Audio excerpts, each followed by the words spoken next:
আসসালামু আলাইকুম। যারা বলে আমার নবী নিরক্ষর, লেখাপড়া আলিফ বা তা সা জানতো না, শুনুন। অনারব বাদশারা ওই চিঠি গ্রহণ করে না যে চিঠির নিচে চিঠির প্রেরক সিগনেচার না দেয় কিংবা সিল না দেয়। তো বিষ্ণুনবী তো সিগনেচার দিতে জানতেন না, কারণ বিষ্ণুনবী ছিলেন আন-নবী আল উম্মি, নিরক্ষর নবী। বিষ্ণুনবীর কোনো অক্ষর জ্ঞান ছিল না। আলিফ বা তা সা, কোনটারে জিম বলে কোনটারে হা বলে উনি বুঝতেন না। কোনটাকে ওয়াহেদ, ইসনাইন, সালাসা, 1 2 3 কিভাবে লেখা থাকলে ওটা পড়তেও জানতেন না। উনি নিরক্ষর ছিলেন।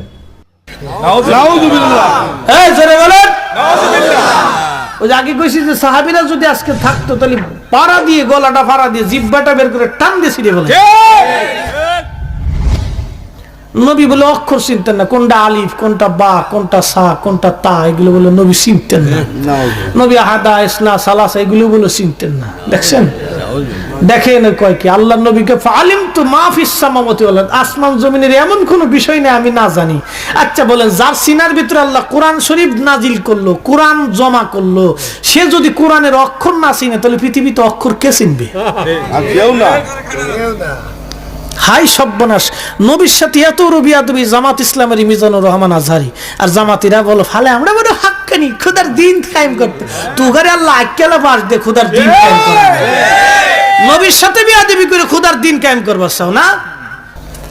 খোদার দিন কায়েম হবে রাসূলের ইজ্জতের, নবীর সম্মানের দিকে তাকাইয়া।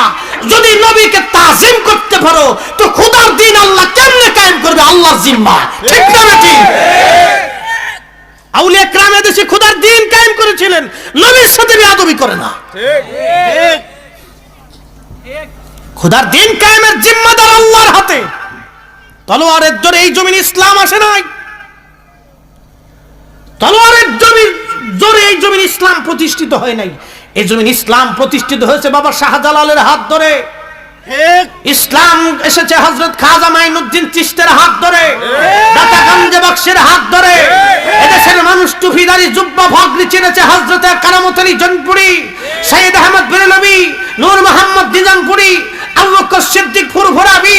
আউলিয়া কেরামের মাধ্যমে এই জমিনে আল্লাহর দ্বীন মানুষ বুঝেছে, সুন্নিয়ত চিনেছে। কথা বলেন ঠিক না বেঠিক?